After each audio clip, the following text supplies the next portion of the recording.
Hello, we would like to invite you to our newest build guide. Blink Arrow is a travel skill for bow characters which causes you to shoot an arrow and teleport to its location once it lands, and leave a clone of yourself in the original location for a few seconds. Mirror Arrow is a very similar skill, yet a bit different, as it creates a clone in the targeted location and doesn't teleport you. Usually, those clones don't do much damage and their sole purpose is to draw the attention of nearby enemies. However, you can alter that perspective and treat them as proper minions to get a very good and unique result. With proper setup, you will be able to summon a personal company of archers that spreads deadly poison to everything around. The biggest problem this build faces is the cooldown of your main skills, which you can significantly lower by using the Stampede boots, and an alternative quality which lets you store extra charges. This combination lets you summon your clones with almost no downtime. One of the things that distinguish Mirror Arrow from other minion skills is its ranged attack capability. Most other minion skills summon melee units that have to get up close and personal with enemies to deal damage, but here the summoned minions are able to attack from a distance, which greatly improves their clear speed. With only 1 second cooldown on each skill, you will constantly alternate between teleporting with the Blink Arrow and creating your clones with Mirror Arrow, which results in very dynamic gameplay. Minions use your own bow, which allows many different approaches to scale their damage. The defenses of this build rely on a decent amount of evasion and armor rating, a moderate maximum life pool, and your army of clones that taunt your opponents, which draws their attention and lowers the damage to other targets. Your minions will shoot projectiles in every direction, making them very efficient at clearing maps. Explosions from Profane Bloom also help with that. Your clones have very high damage potential if you set them up correctly. Since it's based on poison, it takes a while to ramp up to its full capability. To make this build work you won't need any extraordinary items, but it's also not a skill that could work on its own without proper gear. This build uses only a few unique items, but all of them are quite important. Your clones will use direct copies of your bow and quiver, which stand the most out of all minions builds. Unique jewels are impactful on the damage scaling and quality of life, but are not vital for build functionality. Your minions will use your Darkscorn bow, thus gaining the 20% chance to inflict very powerful poisons. It also boosts their accuracy rating significantly. The only downside is a quite low base damage. The Covenant armor provides insane amounts of chaos damage to recompensate low base damage of your bow, but your skills will additionally cost your life.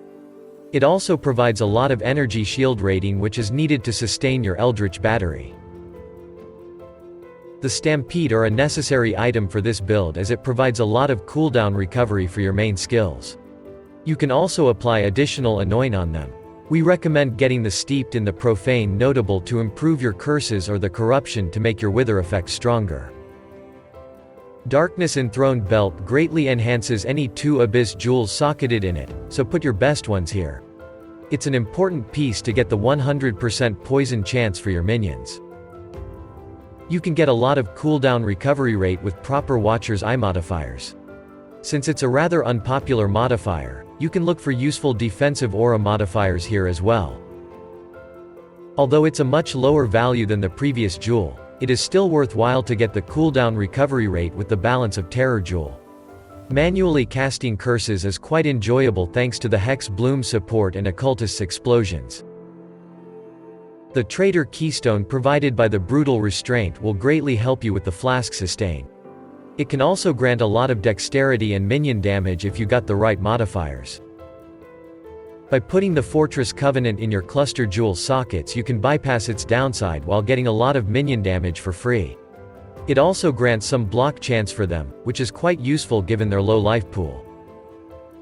Aminamu's Gaze is usually the only item that can grant damage over time multiplier for your minions. You will need 4 other Ghastly Eye jewels to get the full effect. There is a lot of damage to get on your rare quiver, which will be directly used by your minions. A good helmet and Abyss jewels are also important in that regard. The remaining gear pieces should be focused mostly on your defense. You will need to get a lot of life, resistances, or attributes there. Spell suppression definitely would be useful there too, But without notables on your passive tree, it is almost impossible to reach the reliable amount of it. A good base for your rare helmet can be an amazing DPS boost. Look for the Temporal Chain Curse Effect enchant, and similar Eldritch Implicit. You can also get plenty of mana reservation efficiency here. Other than that, you just need maximum life and resistances. Your quiver is the most impactful item for your minions' damage. You can grant them a lot of damage over time multiplier and other damage modifiers usually unobtainable for minions this way. It's very important to have Arrow Pierce here to greatly enhance your clear speed. You need a total of 60% chance to poison for your minions, and rare Abyss Jewels are the best source of that modifier. Try to pair it with other valuable modifiers such as maximum life or flat damage for your minions. Use Eldritch Implicits and Crafting Bench to get plenty of increased minion damage on your rare gloves effortlessly. The remaining modifiers should be focused on maximum life and resistances. Bone Rings have an exclusive pool of mods that affect minions, so try to obtain at least one of them and pair it up with the usual maximum life, attributes, and resistances modifiers. Rare Amulet should be used to cover your attributes and resistances the most, but don't forget it should also grant maximum life. Since there are not a lot of useful prefix modifiers, you can craft a projectile speed bonus to make your arrows fall a bit quicker. Unfortunately, all notables on your large cluster jewels are quite inefficient. The best option is to get an increased effect of small passives paired with some attack speed for your minions. Blessed Rebirth notable is necessary to ensure your minions won't get overwhelmed too quickly after being created. The second notable can be skipped as it doesn't provide much value for temporary minions. With the Trader Keystone from your jewel, you will sacrifice one flask slot to vastly improve your sustain on the remaining 4 flasks. With that setup, we recommend using Life Flask with Bleeding Removal, Jade Flask with an increased Evasion rating modifier, Granite Flask with an increased Armor rating modifier, and a Quartz Flask with reduction of Hex effect on you.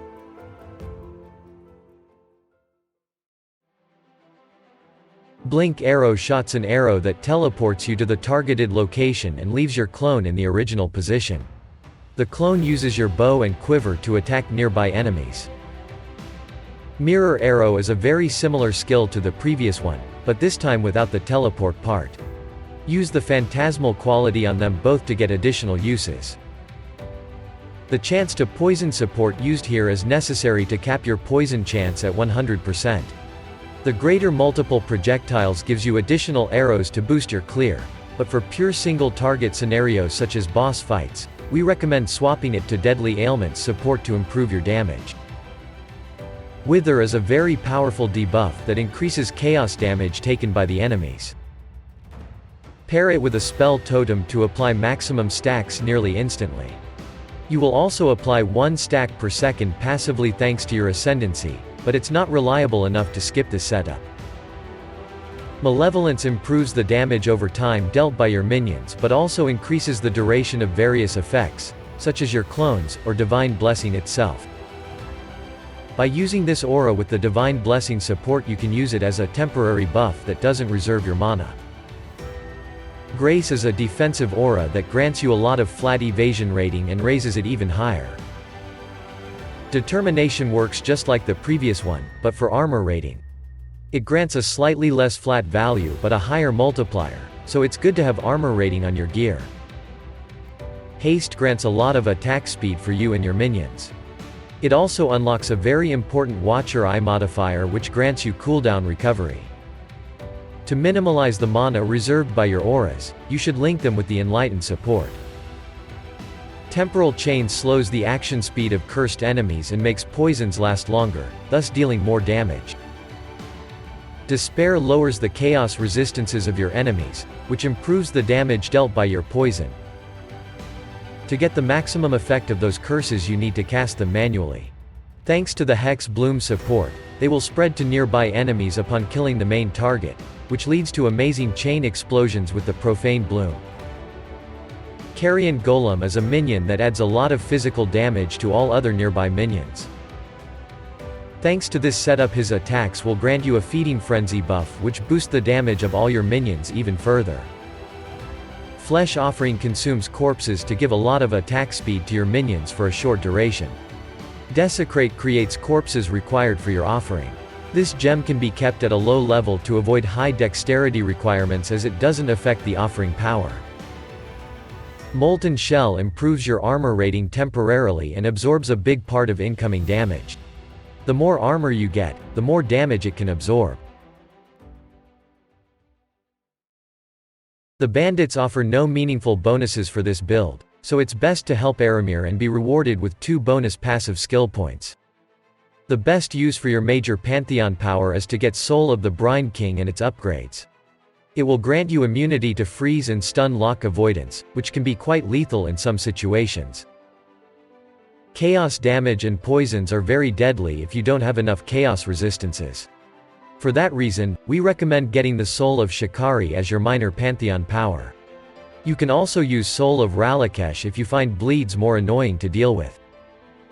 This build is not particularly good when it comes to leveling up.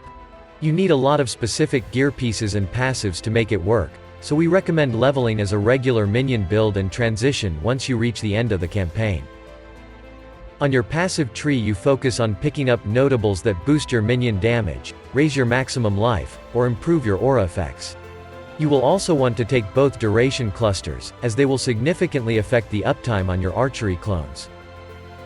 You will have access to many jewel sockets as they are very effective at improving your minions' damage while also granting you some valuable defenses.